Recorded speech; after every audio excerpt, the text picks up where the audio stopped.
So it feels like it can feel like there's a center, there's an operating center in the body, in the brain, and that operating center is a control center for you. So what is defined as you is different from person to person, but it's a lived feeling of being in the body and looking out on a world. There's a lived feeling of there being life, and there's a me, a separate me with my life. I have control over my life, and I have a sense of moving through life in a linear way, in a causal manner, one thing after another, um, in which I have my life and I'm meeting other people who also have a life, and I'm creating this reality for myself. Things are good, things are bad, whatever, and I'm making life better for myself. It's all within my control. Um, that's that's a story.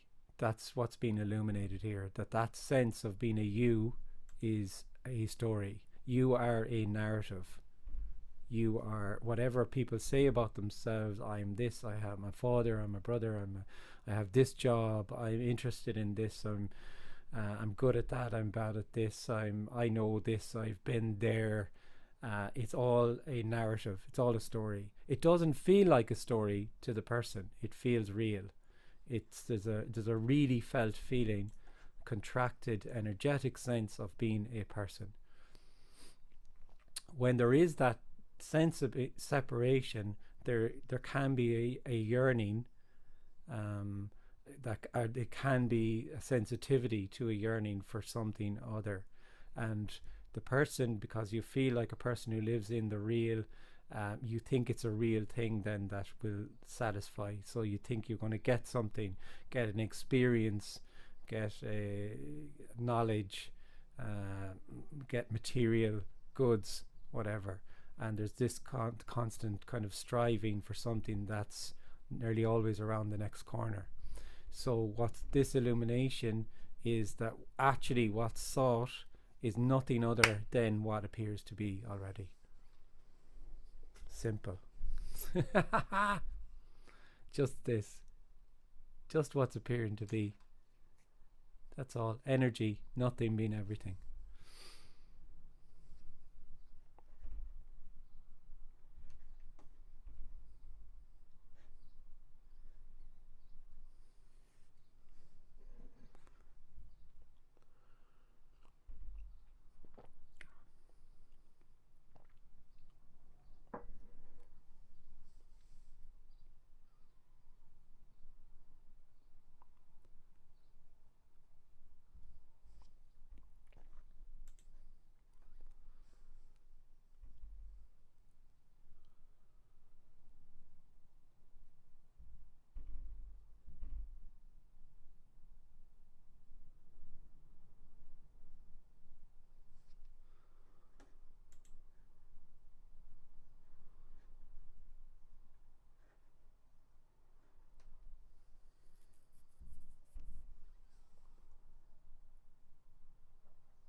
Is compassion an aspect of the me? Yeah, the person is in the story of individuals and the me.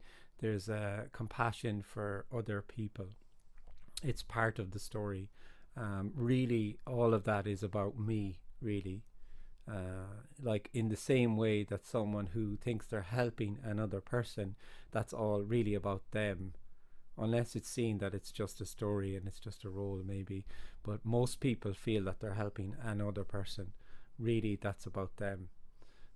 So it's something that appears to happen in the story. It's of no significance. Actual compassion from this perspective, or it's not a perspective, but as far as this is concerned, compassion is the illumination of the artificial nature of you. Compassion destroys the story that you are a separate person. It's not some nice, fluffy thing, that's nice and warm and cozy.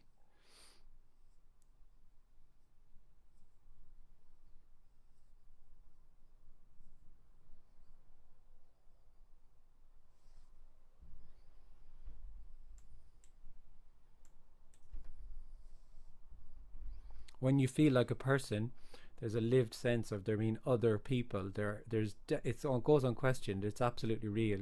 I'm a person, and you're another person, and everything is absolutely real.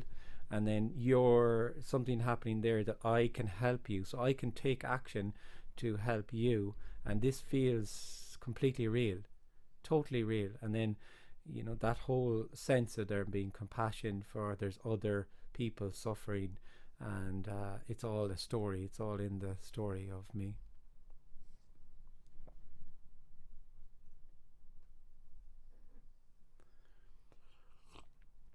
Helping appears to happen. So someone falls down on the ground and there's a hand reached out and they're helped up off the ground, but nobody does it. There is already no body. There's just what appears to happen. There's just energy.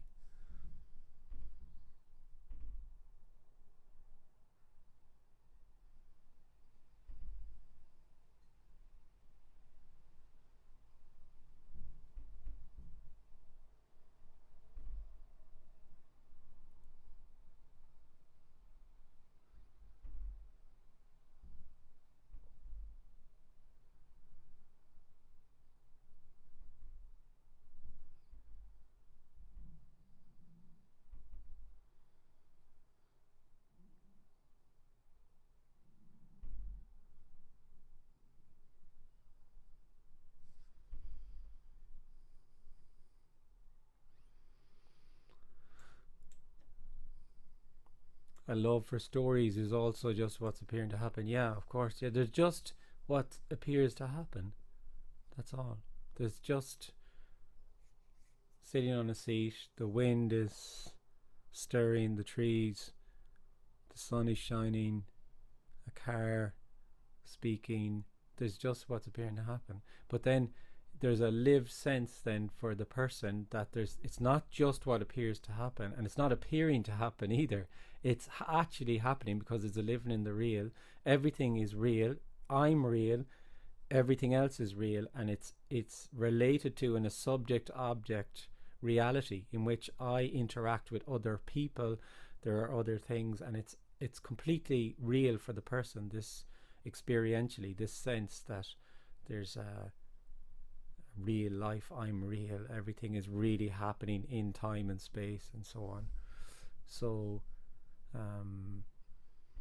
that's the way it is, and it doesn't feel like it's a lived contracted sense of being that separate person. It's not an idea or a story, or or the person can maybe know that their life is a story. That's fine, but what's being shared here is beyond knowing. It's completely energetic. It's beyond understanding. And so that sense of being that separate entity can apparently collapse, and then there's no longer someone who has a life. There's no longer a separate anything, anyone over here, over there. There's just what's appearing to happen. So it's the same, and it's indescribably different. Nobody's ever been able to describe it.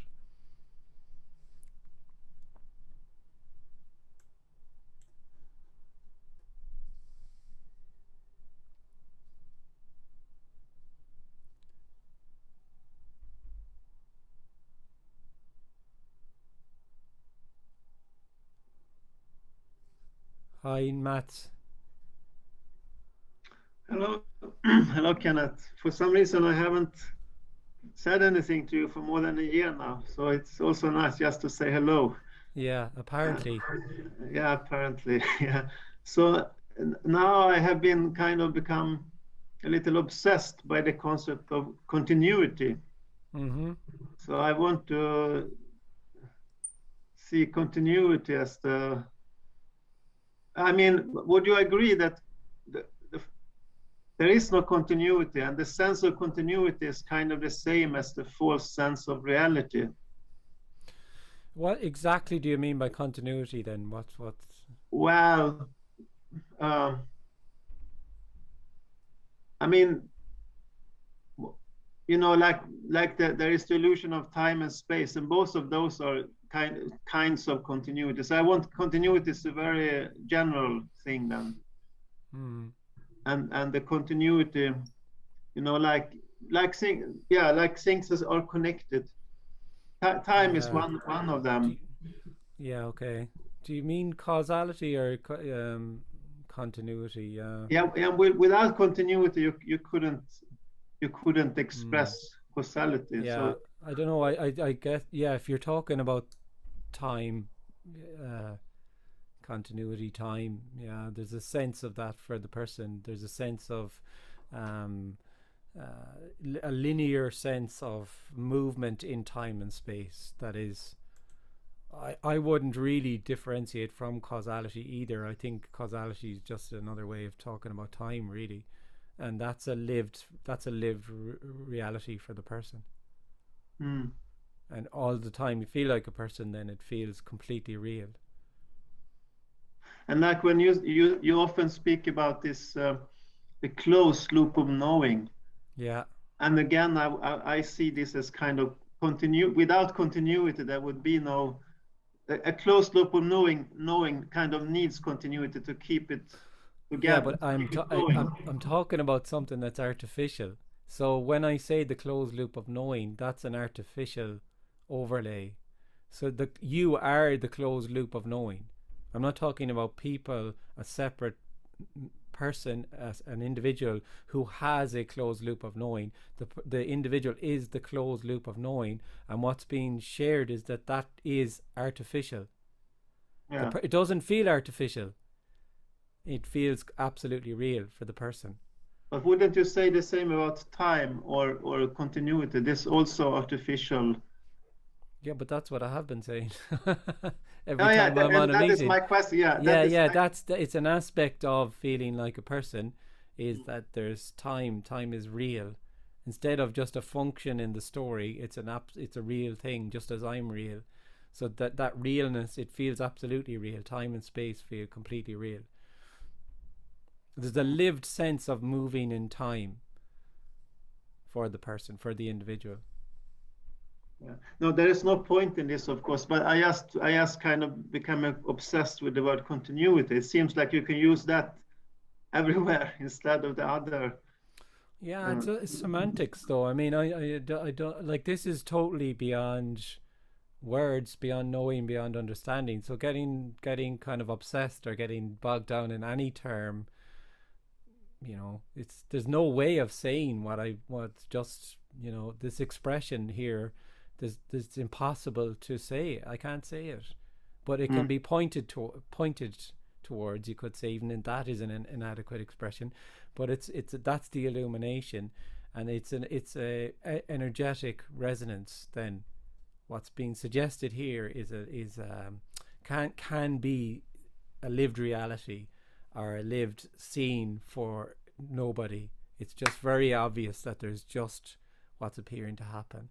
And any idea about what was said here in any of these meetings, or non duality, or continuity, or anything like that, they all just boom. I mean, it's totally beyond knowing. by the way, I noticed now that something that creates a little bit of confusion. To me, the word energy, seems to also be very, and the way it's used ordinarily, that's kind of a continuity in that also. It is going Okay. on somehow. So but that is not what you mean, I guess. When I say the word energy, I mean everything. everything is energy. So when I say energy, I mean nothing being everything. Nothing and everything are two separate things. So nothing is everything. Everything is nothing. So energy is the voice here.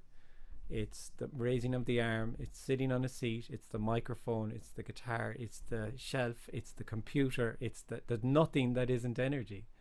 That's what I mean when I say energy. Energy is not a thing or a knowable thing or a concept or a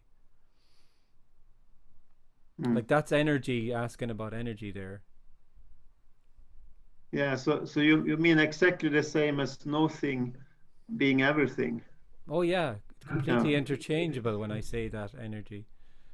Yeah. Like what happens with this is because the person feels separate and feels like a something, they live, there's a living in that closed loop of understanding, and it's all information, like it's all information processing. That's the person is one big information process, and then that doesn't feel like energy. It feels like a solid, that information then feels like a solid thing.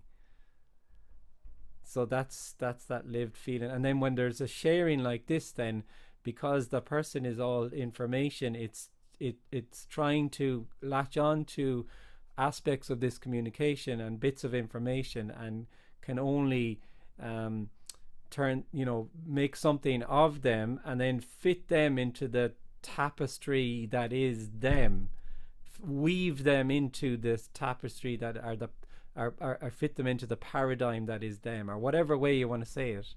And so that's fine. That's not wrong or right or anything. That's just what appears to happen when with this communication. People latch on to bits that they're but as is always said at these, there's a resonance to what's said that's beyond knowing or understanding or semantics or getting bogged down in words or whatever. And it either resonates or it doesn't. It's completely beyond knowing or understanding our words. You're never going to understand your way to what's this. Like, you could never, ever, ever, ever, ever, ever. It doesn't matter. Like, you can, all sorts of ideas can come around, but it's not to do with that. They're simply concepts.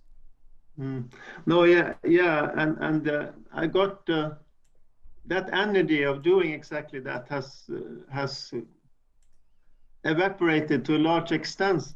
Yeah.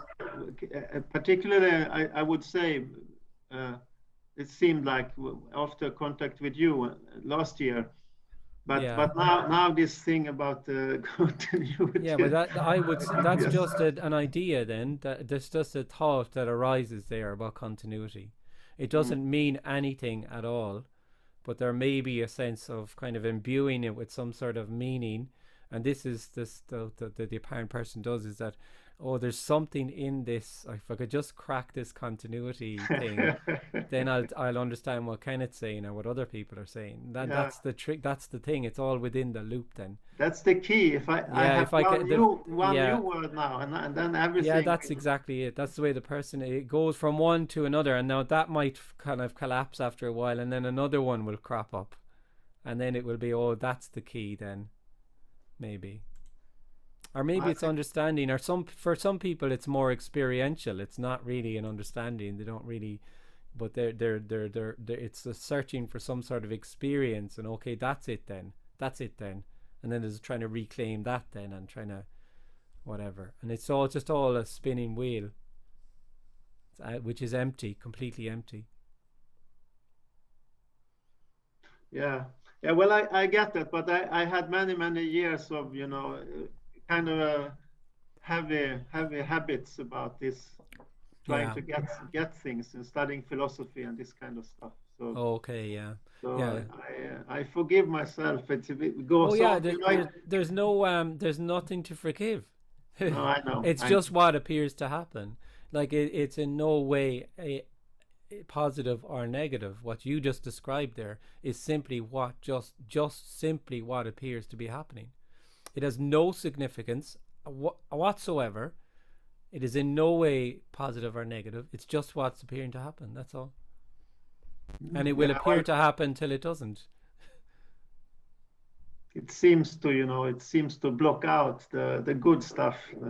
Yeah, but that's the sense the person has of that there's something here that some way needs to be cracked or resolved in some way, and then the good stuff will be there. I'll see the good stuff then. So you might as well just reword that as, okay, there's oneness there, and I'm just so close to oneness, and if I can just kind of resolve this issue I have about this sense of unworthiness, and once I get that resolved, then I'll be in oneness. It's just all these ideas that arise for the person, and what's being shared here is that there's nothing but, there is no thing called oneness, but there's just simply already wholeness, energy, nothing being everything already. So everything that appears to arise is obviously already just that. So if that's a thought about continuity or something else or whatever, that's just simply, that's what's appearing to happen. It is already that. And there's nobody who's bound. Already there's no individual. Already there's no separation. Well, it's funny because it's not difficult to understand those words, but it comes back. It's utterly simple. That's the difficulty with this. It's utterly simple and ordinary. That's the problem for the person. The person imagines it's what's being yearned for is terribly complex and difficult, and that the more they work, that eventually they'll get there. And actually it's gorgeous because it's just so simple and ordinary that it's already what appears to be happening. So it's continually overlooked by the person in favor of the dense complex thing that's around the corner. That's the stunning thing, is that it's already just simply whatever is appearing to be.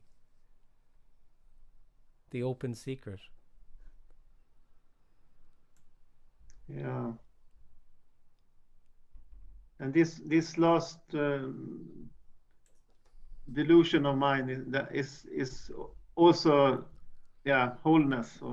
Well, it's not a delusion of yours. There's just what's appearing to happen. So there was words there coming out about continuity and whatever and blah blah blah, and that's just what's appearing to happen there.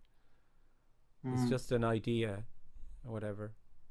Yeah, but it doesn't have any meaning. It doesn't mean anything. It doesn't need. You see, it's because the person is the meaning maker, and everything is imbued with some sort of meaning that's at the heart of that you being separate. It has to have some sort of meaning.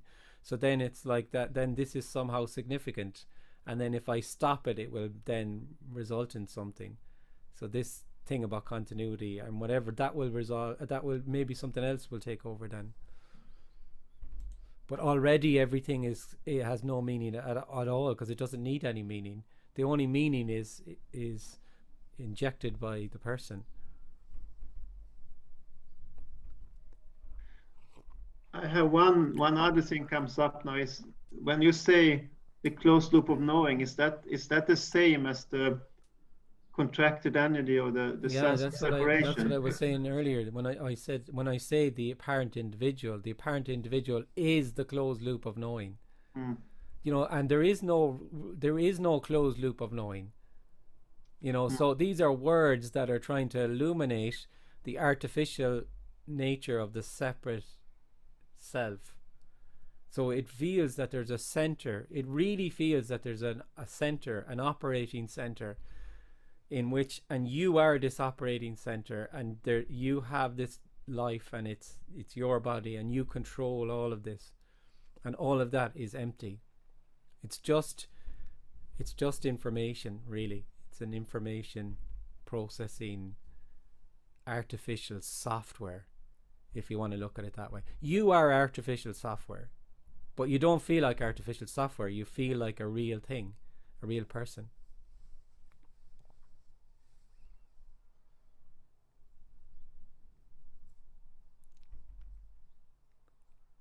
Yeah. Okay. Okay. Thanks. Nice to see you. Do I consider myself awake to do you consider yourself awake to your true nature? I don't consider myself anything. I'm not awake to my true nature because I don't have a true nature. Nobody has a true nature. These are all spiritual concepts. And nobody is awake. Nobody awakens. Nobody is enlightened. There's no enlightenment. There's no awakening. There's no liberation. There's just energy. There's just what appears to happen. And in that energy, there appears a center of, which we call a separate self, a me. And what's been illuminated here is that it's totally empty. There's nobody there. There never has been. This is not about the end of anybody, because what's being suggested is nobody even started. You didn't even start to end. So there is no start, there is no end. There's just what's appearing to happen. And this communication, which has nothing to do with Kenneth, it's from nothing. Kenneth's just a character, same as anybody else, and it can resonate if there can be an openness to this, and it can just resonate. That's beyond the words, beyond any concept, beyond anything. And it can be that sense, contracted sense of being a person, is no longer, and then it's seen it never was there, and there's just already what was always yearned for as a person was simply what was appearing to happen.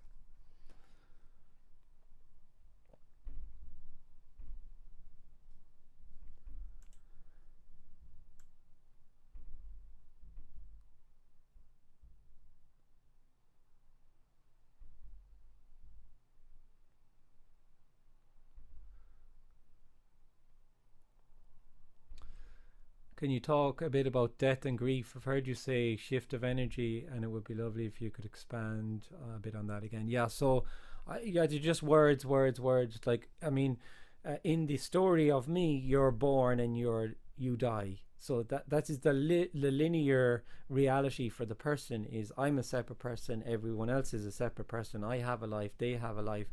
We're born and we die. So there's a lived sense of time being absolutely real. So it's and that causality is that time also, because one thing happens, another thing happens, another thing happens, and all in a kind of a forward motion into this thing we call the future. And then the physical body dies, and the people, there's a lived sense of that something has been lost. So it's something, that person, that my loved one is dead, and that's lost, and a huge sense of grief arises. Now that grief, there's just a natural emotional explosiveness of someone dying. That's just appears to happen, whether you feel like you're there or you feel like you're not there, or whatever, it doesn't matter. But the difference would be that there's a lived sense. If you feel like a separate person, there's a lived sense that something has been lost, because that person I loved is no longer here, and then that's been lost. That sense of loss is totally different when you don't feel like a person, because it's very clear that nothing has been lost, because there was no separate thing, there was no separate entity, there was just energy appearing as the loved one. And then that doesn't go anywhere, because there's nowhere to go to, because there's just energy. So you could call it an energetic shift when someone dies. I mean, these are all terms. You can poke holes or problems with any of these, and you could say there is no energetic shift, and you'd be right in saying that there isn't, because it's just all an appearance. But if you want to look at it from the sense of a body dying suddenly or dying from illness or whatever, it doesn't matter, that instead of seeing that as the end, it's of what that person is, it's that person was never what you thought they were, or they thought they were. And actually all anybody is energy that lights them up, the energy that connects. And then energy can't be created or destroyed, and there's just, in that sense, it's like an energetic shift. This is quite obvious for many when they're with someone who dies, because you'd often hear people say there's just an energy to when that person appeared to die. It's impossible to put into words, but so there you go. And really, there's no life or death. That dualism collapses with the sense of you, because you are the dualism, of opposites of life and death. So that sense that someone who has a life and then this other big black blobby death thing, then boom, it's gone. All of that collapses. There's no life and death. There's one, which is everything being nothing, nothing being everything. So they're not two different things.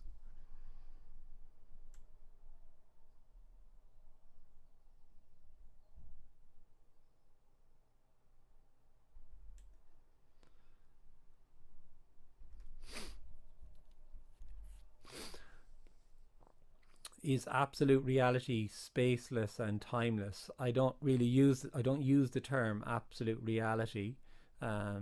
These are all spiritual terms to me.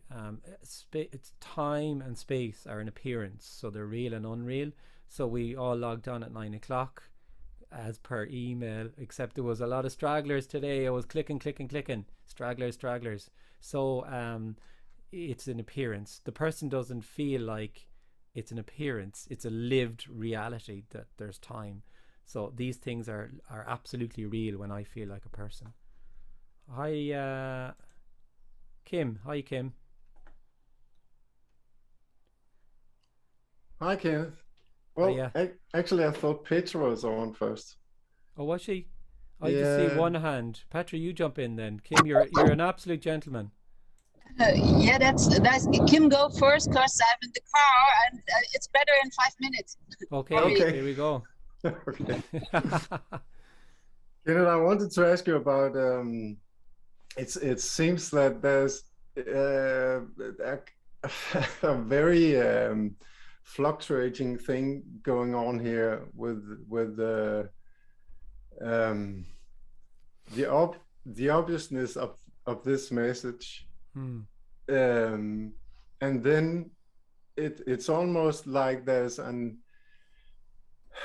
it sounds strange or stupid maybe, but it almost seems like there's a kind of an energy who that contracts so extremely in the other direction Yeah. that it almost it seems like there's something that just doesn't want this to Oh, shift. 100%. Yeah. Oh, definitely. That's very what you described there is very, very typical of Okay. what can happen or appear to happen with this. Of course, even just think about it, right? The sense of being a person, that contracted sense of being a person, is into an illumination that they're not real. So that contracted sense of being separate is not going to be too happy with that. So it doesn't want this. Like people who are joining this meeting, they don't want what's being said here. They don't want it at all, because what they want, when I say they, I mean the sense of being an individual. Yeah. They are just being an individual. So what that's that feeding you'll often hear referred to as the individual wants to be fed. It wants to be acknowledged. It wants information that it can process along with. It's just an information processing software. That's all it is. And then, so when there's nothing here, and energetically it can be sensed very quickly that there's danger here, danger. How I don't. This is not good. I'm not being fed. There's an illumination that it's not real, and so therefore it's like the wheel starts spinning faster, because it's like the faster I spin, the less likely maybe that it'll be seen that that this is all empty. This is not solid. This is all empty. So it's a very typical thing that this can be very confronting and simultaneously resonate. It's gorgeous. And then you obviously get the kind of extremes of that, which would be it's just boom, it's just there's an openness and it's seen, and then the other one is that like, oh my god, I don't like this going by, so it's not really resonating. But it's also can be like that, the way you described. It's just I'm sorry, it's very Yeah, yeah. there's nothing to be sorry for. This is unconditional love. Unconditional love is not personal. Unconditional love is the illumination that you are not a separate thing, a separate object. You are no thing being everything. which is all there is already. It's gorgeous. It's so beautiful. It's beyond any idea or concept or any notion we could ever hold in our minds. Yeah.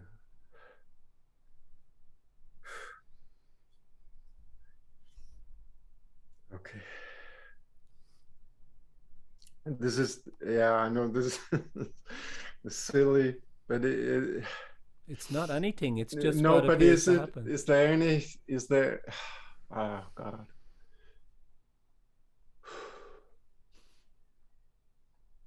Is there any? No. I already know the answer for this. Yeah, you but do. I think you do, yeah. and everyone else does too. Is there any? Yeah. There is some. There's one thing you can do, but I'll reveal that on my weekend meeting in Galway. to the people. To the people, to the chosen few. To the chosen ones.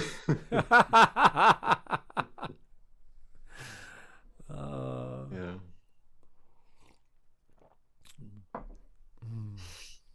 Well, thank you, Kenneth. Thanks. Nice to speak to you. Thank you too.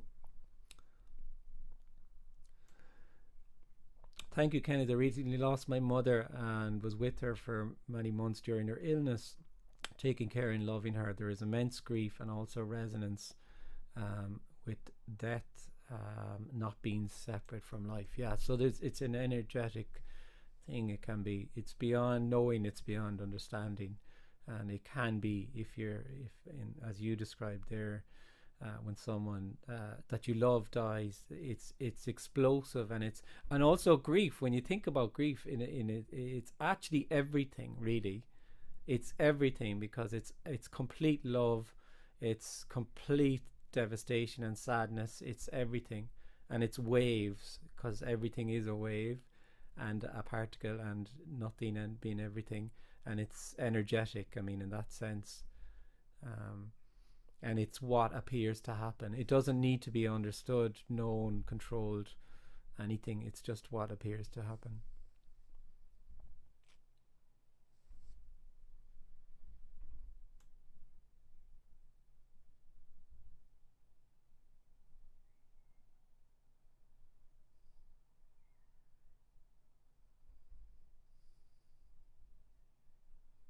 Yeah.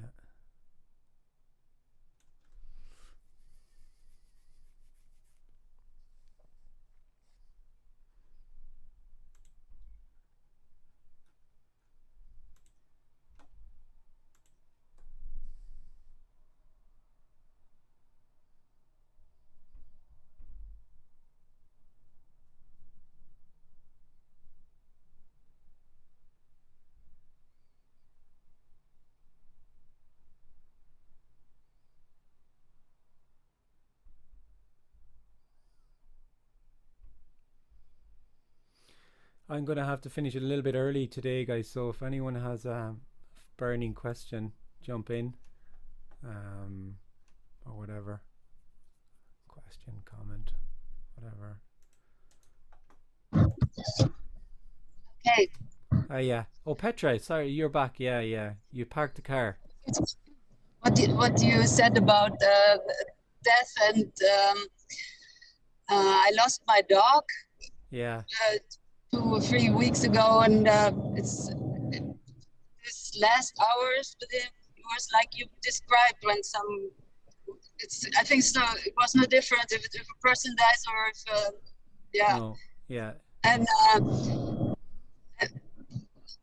now there's this big gap, and I find myself taking another very sick dog, but I also suspect that it's just the person wants to go through the process again, and I know there's nothing I can do about it, but maybe I'm just cheating on myself. I don't know. No, it's just what's appearing to happen, and that's just what's appearing to happen. Another sick dog is what's appearing to happen. Another dog apparently dies. You know, there's no death. There is no death, actually. Or you could say, like we were talking about time, it's real and unreal, but you know, it's the person only lives in the real, only sees the real. Yeah. Yeah, okay, It's thank you. it's an appearance. Thanks, Petra. Hi, Kim. Again, it is just nice to laugh a little bit because I can recognize this alert lamp with this message. Yeah. Yeah, and I totally recognize this. At the same time, there is this you can't say anything to this, as you say, unescapable message. And Yeah. at the same time, standing on with one foot in the grave. It's Yeah. just a picture, but Yeah. but it seems that it in a way it's just nice that the body also laughs because this extreme um, contracted energy can and it's I know you have said it all. It's just what happens and Yeah. but Yeah, yeah but there's an expansiveness to this. There's nobody's message, but there's a boundlessness to it, and a yeah lot of laughter can happen. yeah yeah